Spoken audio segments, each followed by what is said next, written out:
जो वसुंधरा राजे अब पहुंच चुकी हैं और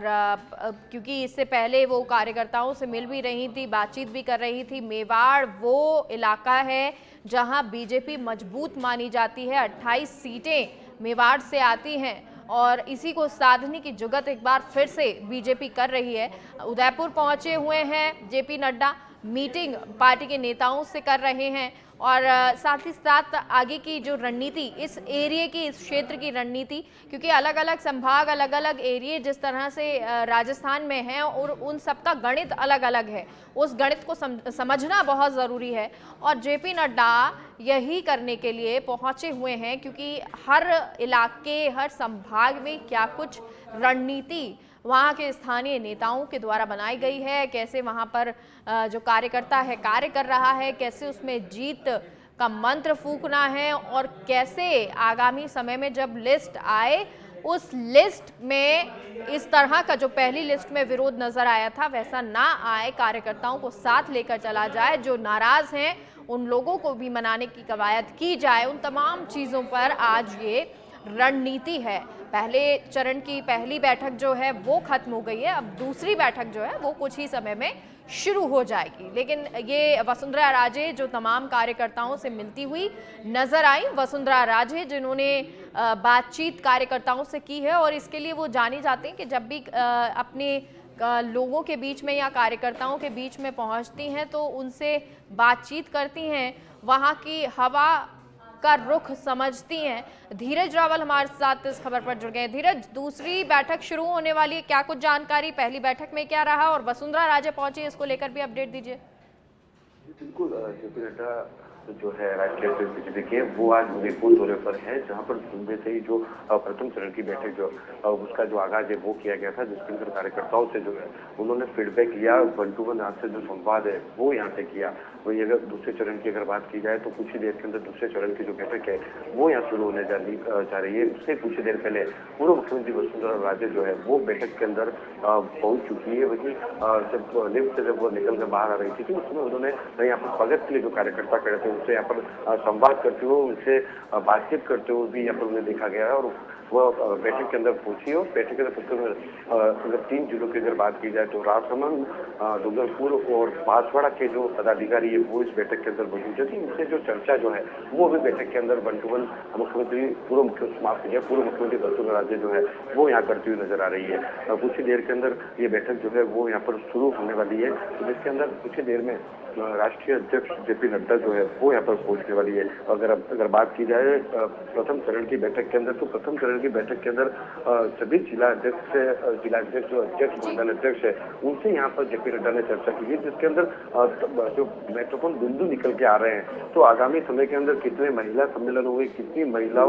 महिला मतदाताओं को भाजपा ने जोड़ा है, भाजपा पदाधिकारियों ने जोड़ा है, एसटी सम्मेलन जो हुए हैं उसको लेकर के यहाँ पर बातचीत जो है वो की गई थी। वही अगर बात की जाए तो कितने एसटी मतदाता जो है वो भाजपा के पदाधिकारियों ने जोड़ा है, उसको लेकर के यहाँ पर चर्चा की गई। ओबीसी सम्मेलन को लेकर के भी यहाँ पर चर्चा की गई। आप टीवी स्क्रीन पर देख सकते हैं कि जेपी नड्डा जो है वो यहाँ पर पहुंच चुके हैं। आप टीवी स्क्रीन पर एक्सक्लूसिव तस्वीर देख सकते हैं किस तरह से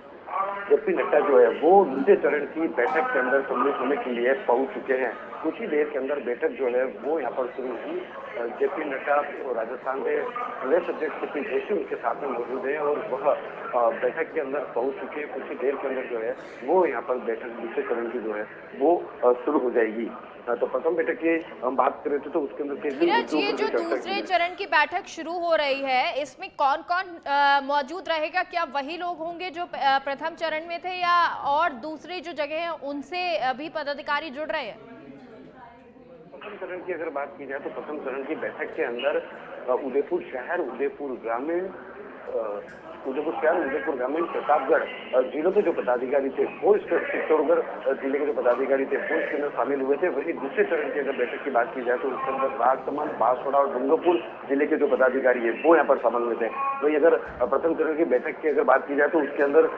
चला गाँव की ओर यात्रा, कितने गाँवों में इसका आयोजन हुआ गया, कितने मतदाताओं को इसके साथ जोड़ा गया है, आपको राजस्थान संवाद, वही कितनी एलईडी बेंच मिली है पदाधिकारी को विधानसभा क्षेत्रों में कितने किलोमीटर चलिए, मतलब हर उन पहलू के ऊपर जेपी नड्डा ने आज चर्चा की है कि जो भारतीय जनता पार्टी द्वारा जिस प्रकार से प्रचार के लिए चुनावी मैदान में उतरी है, वो किस प्रकार से जमीनी स्तर पर पहुंच पा रहा है, कहां पर क्या अपडेट हुआ है, क्या नहीं हो पाया है, उसको लेकर के तमाम जो जानकारियां जुटाई है वो जेपी नड्डा ने यहाँ पर पदाधिकारियों से जुटाई है और वही उन्हें सबको एक साथ मिल करके भाजपा को चुनाव जिताने का आह्वान। देखिए, अरुण सिंह, सीपी जोशी, जेपी नड्डा और वसुंधरा राजे मंच पर मौजूद है और जब अब ये बैठक शुरू होगी तो इसी के साथ जो जेपी नड्डा है, क्या पहले वही कार्यकर्ताओं से बातचीत करेंगे, क्या इससे अलावा अरुण सिंह, सीपी जोशी, वसुंधरा राजे भी मुखातिब होंगी? बिल्कुल, अगर बात की जाए तो प्रथम बैठक की बात की जाए तो तमाम उन महिलाओं से यहाँ पर चर्चा की गई है, महिला सम्मेलन को लेकर यहाँ पर चर्चा की गई है, कितनी महिलाओं को महिला मतदाताओं को भारतीय जनता पार्टी से जोड़ा गया है उसको लेकर के चर्चा की गई, कितने ओबीसी के मतदाता जो हैं उनको यहाँ पर जोड़ा गया, ओबीसी के सम्मेलन जो है वो भारतीय जनता पार्टी ने यहाँ पर अलग अलग विधानसभा को साथ में लेकर के यहाँ पर किए थे। तमाम उन जानकारी जुटाने के लिए जेपी नड्डा एक एक पदाधिकारी से जो है वो यहाँ पर संवाद करते नजर आते हैं। वहीं भाजपा के जो पूर्व मुख्यमंत्री है वसुंधरा राजे, उन्होंने भी यहाँ पर कार्यकर्ताओं से जो है वो चर्चा की है और सीपी जोशी प्रदेश के जो अध्यक्ष है उन्होंने भी यहाँ पर कार्यकर्ताओं से चर्चा की है। तो कहीं न कहीं देखा जा रहा है कि किस तरह से मेवाड़ और वागड़ की जो 28 सीटें हैं उस पर किस प्रकार से जीत हासिल की जाए, उसको लेकर के भाजपा के आलाकमान के जो नेता है वो उदयपुर पहुंचे हैं और वो एक एक फीडबैक देते हुए नजर आ रहे हैं कि किस तरह से मेवाड़ के अंदर पिछली बार जो 15 सीटें भाजपा ने काबिज हासिल की थी उससे बढ़ा करके यहाँ पर सीटें जो है वो हासिल की जाए। बिल्कुल, और देखिए क्योंकि अब से कुछ ही समय में ये मीटिंग शुरू हो जाएगी, इसलिए अब सभी को शायद धीरज, जो मीडिया कर्मी हैं उनको बाहर रहने के लिए कहा गया है और ये मान लिया जाए कि जो अब तमाम जो बैठक का दौर है वो शुरू हो जाएगा। जी बिल्कुल, खास तौर पर मीडिया को इस पूरी बैठक से बाहर रखा गया है। कवरेज के बाद मंच से पहुंचने के बाद मीडिया कर्मियों को रोक लिया गया है। वहीं बंद एक हॉल के अंदर जो है वो इस मीटिंग का जो आगाज है वो यहाँ पर किया जा रहा है। अभी कुछ ही देर के अंदर मीटिंग जो अंदर बैठक है वो चलिए, बैठक कुछ ही समय में शुरू हो जाएगी और उसके बाद ये बैठक लंबी चलेगी। हालांकि क्या रहेगा आगे आपको बताएंगे, अपडेट धीरज आपसे लेते रहेंगे। फिलहाल के लिए आपका बहुत बहुत शुक्रिया तमाम जानकारी के लिए।